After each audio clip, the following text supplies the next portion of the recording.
कहानी का शीर्षक है अधिकार चिंता। इसके लेखक हैं मुंशी प्रेमचंद। टॉमी यूं देखने में तो बहुत तगड़ा था। भूकता तो सुनने वाले के कानों के पर्दे फट जाते।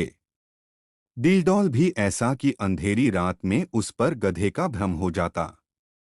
लेकिन उसकी श्वानोचित वीरता किसी संग्रामक क्षेत्र में प्रमाणित न होती थी। दो चार दफे जब बाजार के लेडियों ने उसे चुनौती दी तो वह उनका गर्वमर्दन करने के लिए मैदान में आया। और देखने वालों का कहना है कि जब तक लड़ा जीवट से लड़ा, नखों और दांतों से ज्यादा चोटें उसकी दुमने की निश्चित रूप से नहीं कहा जा सकता कि मैदान किसके हाथ रहा।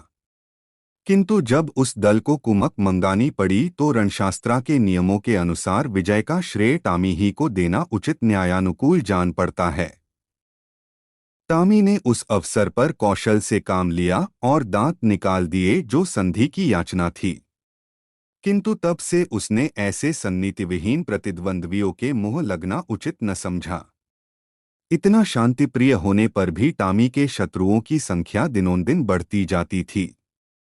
उसके बराबर वाले उससे इसलिए जलते कि वह इतना मोटा ताजा होकर इतना भीरू क्यों है। बाजारी दल इसलिए जलता कि टॉमी के मारे घूरों पर की हड्डियां भी न बचने पाती थीं। वह घड़ी रात रहे उठता और हलवाइयों की दुकानों के सामने के दोने और पत्तल कसाई खाने के सामने की हड्डियां और छीछड़े चबा डालता।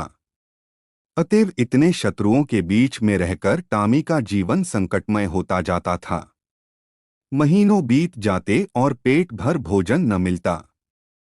दो तीन बार उसे मनमाने भोजन करने की ऐसी प्रबल उत्कंठा हुई कि उसने संदिग्ध साधनों द्वारा उसको पूरा करने की चेष्टा की, पर जब परिणाम आशा के प्रतिकूल हुआ और स्वादिष्ट पदार्थों के बदले अरुचिकर दुर्ग्राह्य वस्तुएं भरपेट खाने को मिली, जिससे पेट के बदले कई दिन तक पीठ में विषम वेदना होती रही, तो उसने विवश होकर फिर सन्मार्ग का आश्रय लिया।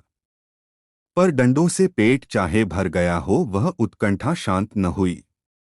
वह किसी ऐसी जगह जाना चाहता था जहां खूब शिकार मिले, खरगोश हिरन भेड़ों के बच्चे मैदानों में विचर रहे हों और उनका कोई मालिक न हो, जहां किसी प्रतिद्वंद्वी की गंध तक न हो, आराम करने को सघन वृक्षों की छाया हो, पीने को नदी का पवित्र जल। वहां मनमाना शिकार करूं, खाऊं और मीठी नींद सो।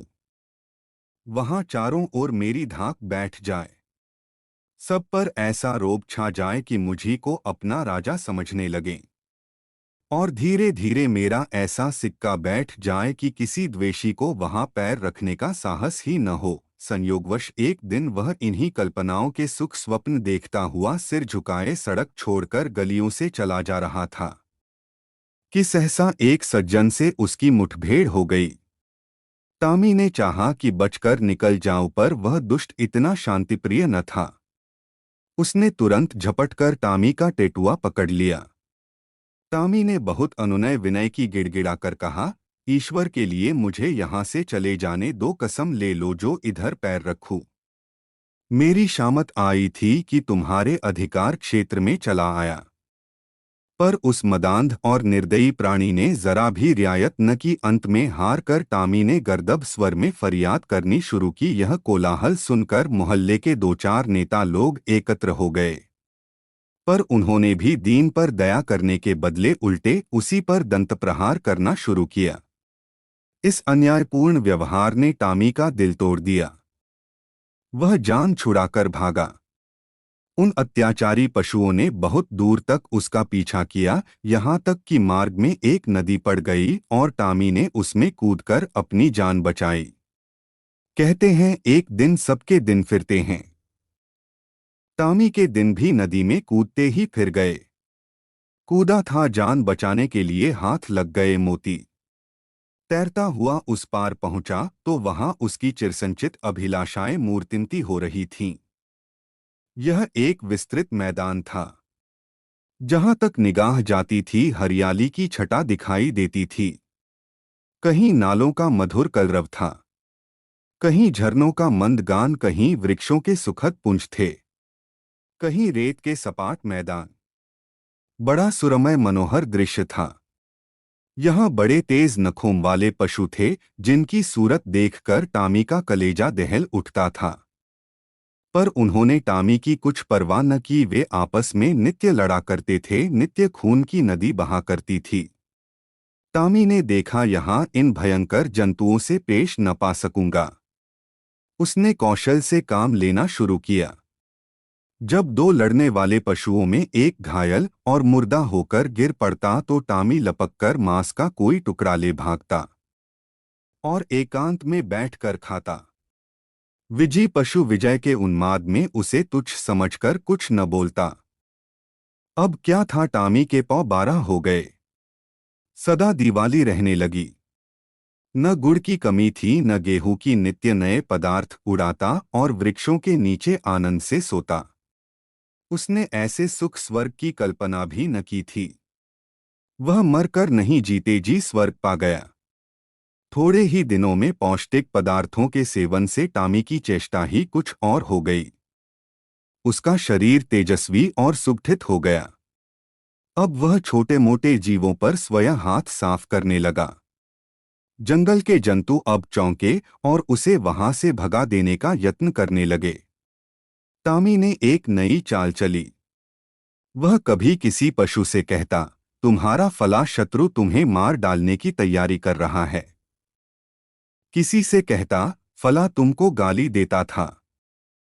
जंगल के जंतु उसके चकमे में आकर आपस में लड़ जाते और टॉमी की चांदी हो जाती। अंत में यहाँ तक नौबत पहुंची कि बड़े बड़े जंतुओं का नाश हो गया। छोटे मोटे पशुओं का उससे मुकाबला करने का साहस न होता था।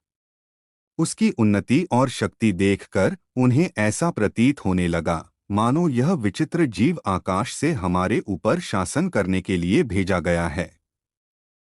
टॉमी भी अब अपनी शिकारबाजी के जौहर दिखाकर उनकी इस भ्रांति को पुष्ट किया करता था। बड़े गर्व से कहता, परमात्मा ने मुझे तुम्हारे ऊपर राज्य करने के लिए भेजा है। यह ईश्वर की इच्छा है। तुम आराम से अपने घर में पड़े रहो। मैं तुमसे कुछ न बोलूंगा, केवल तुम्हारी सेवा करने के पुरस्कार स्वरूप तुम में से एकाध का शिकार कर लिया करूंगा। आखिर मेरे भी तो पेट है, बिना आहार के कैसे जीवित रहूंगा और कैसे तुम्हारी रक्षा करूंगा। वह अब बड़ी शान से जंगल में चारों ओर गौरवान्वित दृष्टि से ताकता हुआ विचरा करता। टॉमी को अब कोई चिंता थी तो यह कि इस देश में मेरा कोई मुद्दई न उठ खड़ा हो। वह सजग और सशस्त्र रहने लगा। ज्यों-ज्यों दिन गुजरते थे और सुखभोग का चस्का बढ़ता जाता था, त्यों-त्यों उसकी चिंता भी बढ़ती जाती थी। बस अब बहुधा रात को चौंक पड़ता और किसी अज्ञात शत्रु के पीछे दौड़ता। अक्सर अंधा कुकुर बात से भूखे वाली लोकोक्ति को चरितार्थ करता। वन के पशुओं से कहता, ईश्वर न करे कि तुम किसी दूसरे शासक के पंजे में फंस जाओ। वह तुम्हें पीस डालेगा। मैं तुम्हारा हितैषी हूं। सदैव तुम्हारी शुभ कामना में मग्न रहता हूं। किसी दूसरे से यह आशा मत रखो। पशु एक स्वर में कहते, जब तक हम जिएंगे आप ही के अधीन रहेंगे। आखिरकार यह हुआ कि टॉमी को क्षण भर भी शांति से बैठना दुर्लभ हो गया। वह रात दिन भर नदी के किनारे इधर से उधर चक्कर लगाया करता। दौड़ते दौड़ते हांफने लगता, बेदम हो जाता, मगर चित्त को शांति न मिलती। कहीं कोई शत्रु न घुस आए। लेकिन क्वार का महीना आया तो टॉमी का चित्त एक बार फिर अपने पुराने सहचरों से मिलने के लिए लालायित होने लगा। वह अपने मन को किसी भांति रोक न सका। वह दिन याद आया जब वह दो चार मित्रों के साथ किसी प्रेमिका के पीछे गली और कूचे कूचे में चक्कर लगाता था। दो चार दिन तो उसने सब्र किया, पर अंत में आवेग इतना प्रबल हुआ कि वह तकदीर ठोंक कर खड़ा हुआ। उसे अब अपने तेज और बल पर अभिमान भी था। दो चार को तो वही मजा चखा सकता था। किंतु नदी के इस पार आते ही उसका आत्मविश्वास प्रात काल के तम के समान फटने लगा। उसकी चाल मंद पड़ गई। आप ही आप सिर झुक गया, दुम सिकुड़ गई। मगर एक प्रेमिका को आते देखकर वह विह्वल हो उठा। उसके पीछे हो लिया। प्रेमिका को उसकी वह कुचेष्टा अप्रिय लगी। उसने तीव्र स्वर से उसकी अवहेलना की। उसकी आवाज सुनते ही उसके कई प्रेमी आ पहुंचे और टॉमी को वहां देखते ही जामे से बाहर हो गए। टॉमी सिटपिटा गया। अभी निश्चय न कर सका था कि क्या करूं कि चारों ओर से उस पर दांतों और नखों की वर्षा होने लगी। भागते भी न बन पड़ा। देह लहूलुहान हो गई। भागा भी तो शैतानों का एक दल पीछे था। उस दिन से उसके दिल में शंका सी समा गई।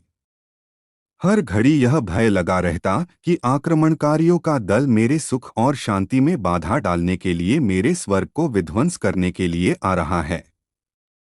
यह शंका पहले भी कम न थी, अब और भी बढ़ गई। एक दिन उसका चित्त भय से इतना व्याकुल हुआ कि उसे जान पड़ा शत्रुदल आ पहुंचा। वह बड़े वेग से नदी के किनारे आया और इधर से उधर दौड़ने लगा। दिन बीत गया, रात बीत गई, पर उसने विश्राम न लिया। दूसरा दिन आया और गया, पर टॉमी निराहार निर्जल नदी के किनारे चक्कर लगाता रहा। इस तरह 5 दिन बीत गए। टॉमी के पैर लड़खड़ाने लगे, आंखों तले अंधेरा छाने लगा। क्षुधा से व्याकुल होकर गिर पड़ता, पर वह शंका किसी भांति शांत न हुई। अंत में 7वें दिन अभागा टॉमी अधिकार चिंता से ग्रस्त, जर्जर और शिथिल होकर परलोक सिधारा। वन का कोई पशु उसके निकट न गया। किसी ने उसकी चर्चा तक न की, किसी ने उसकी लाश पर आंसू तक न बहाए। कई दिनों तक उस पर गिद्ध और कौए मंडराते रहे। अंत में अस्थिपंजरों के सिवा और कुछ न रह गया।